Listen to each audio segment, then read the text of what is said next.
आज Doubtnut app download करें। Doubtnut पर अपने सभी गणित, रसायन विज्ञान, भौतिक विज्ञान और जीव विज्ञान के डाउट्स का करो सफाया। बस प्रश्न की फोटो खींचो, एक ही प्रश्न को क्रॉप करो और तुरंत वीडियो सोल्यूशन पाओ। अभी डाउनलोड करें। हेलो दोस्तों, आपका प्रश्न है प्रस्तर कोण क्या है तथा यह किस प्रकार होता है। तो चलिए दोस्तों इस प्रश्न को हल करते हैं।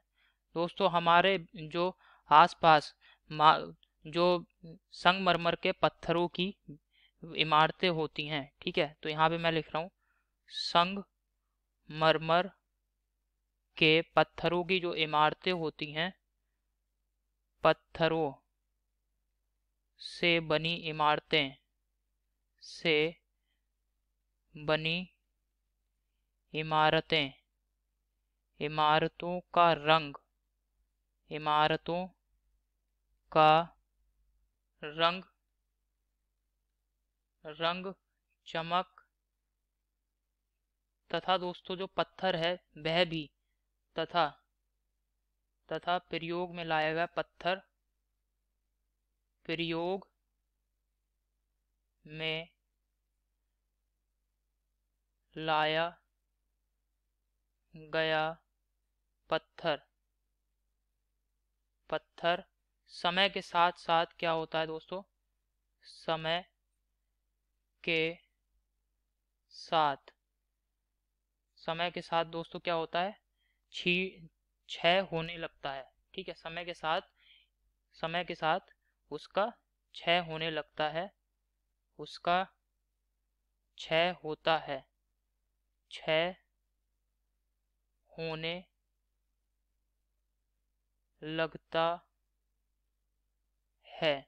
ठीक है, इसका मुख्य उदाहरण दोस्तों हमारे भारत में उपस्थित जो ताजमहल है, ठीक है, वह संगमरमर की इमारत है, परंतु वहां पे दोस्तों बहुत अधिक मात्रा में वायु जो है वो प्रदूषित है, जिसकी वजह से जो संगमरमर की इमारत है ताजमहल, ठीक है, उसमें क्या है, पत्थरों की चमक जो है वो चली गई है, उनका रंग बदलने लगा है, पत्थरों का रंग सफेद से हरा होने लगा है, और दोस्तों पत्थर जो है वो समय के साथ साथ कमजोर भी होने लगे हैं। ठीक है, तो ये जो प्रक्रिया है दोस्तों, ठीक है, इसी को ही क्या कहते हैं, प्रस्तर कोण कहते हैं। इसे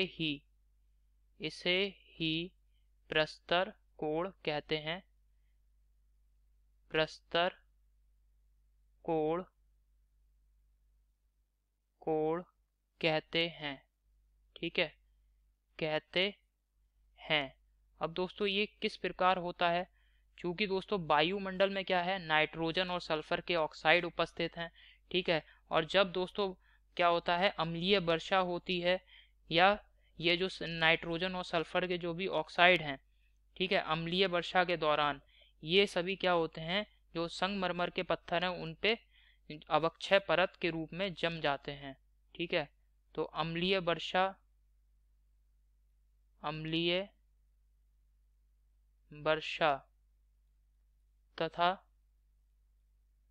तथा अशुद्ध प्रदूषित वायु में उपस्थित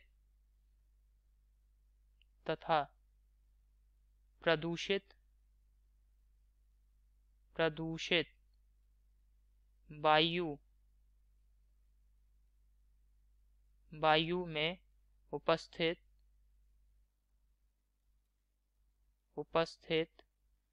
जो दोस्तों अम्लीय वर्षा में क्या होगा, अम्ल, सल्फर तथा नाइट्रोजन के अम्ल उपस्थित, सल्फर और नाइट्रोजन के अम्ल तथा और प्रदूषित वायु में उपस्थित क्रमशः इसलिए लिख दिया दोस्तों क्योंकि अम्लीय वर्षा जो होती है उसमें केवल और केवल अम्ल होते हैं। ठीक है, क्रमशः अम्लीय वर्षा में क्या होगा दोस्तों, नाइट्रोजन तथा सल्फर के अम्ल, नाइट्रोजन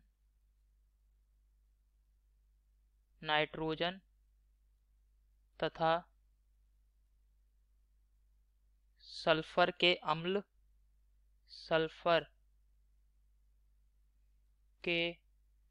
अम्ल, पत्थरों पर अवक्षय परत, पत्थरों पर एक अवक्षय परत, एक अवक्षेप बना लेते हैं, अवक्षेप बना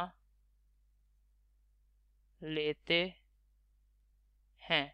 और दोस्तों इसी की वजह से जो है ये जो संगमरमर के पत्थरों की जो इमारतें होती हैं इनकी चमक और रंग जो है वो खत्म हो जाता है, बदल जाता है। क्योंकि सल्फर दोस्तों अधिकांशतः हरे रंग का होता है, इसकी जो चमक, इसी वजह से जो संगमरमर की जो भी इमारतें हैं उनका रंग हरा हरा हो जाता है धीरे धीरे समय के साथ साथ दोस्तों। और पत्थर की जो भी क्षमता है वह भी क्षीण होने लगती है। और दोस्तों वायु, जो प्रदूषित वायु, उसमें नाइट्रोजन के ऑक्साइड होते हैं और सल्फर के ऑक्साइड होते हैं। ये भी दोस्तों क्या करते हैं, संगमरमर की जो भी पत्थर होते हैं उनसे बनी इमारतों पर बहुत ही बुरा प्रभाव डालते हैं। इससे क्या होता है, संगमरमर की जो पत्थर की इमारतें हैं वे, उनका कलर दोस्तों धीरे धीरे काला होने लगता है। ठीक है, तो यही हमारे प्रश्न का उत्तर है। आशा करता हूँ आपको ये समझ में आया होगा। धन्यवाद। कक्षा 6 से 12वीं से लेकर नीट, IIT, JEE वो एडवांस के लेवल तक 1 करोड़ से ज्यादा छात्रों का भरोसा। आज ही डाउनलोड करें डाउटनेट ऐप या व्हाट्सएप करें अपने सारे डाउट्स 8400 400 400 पर।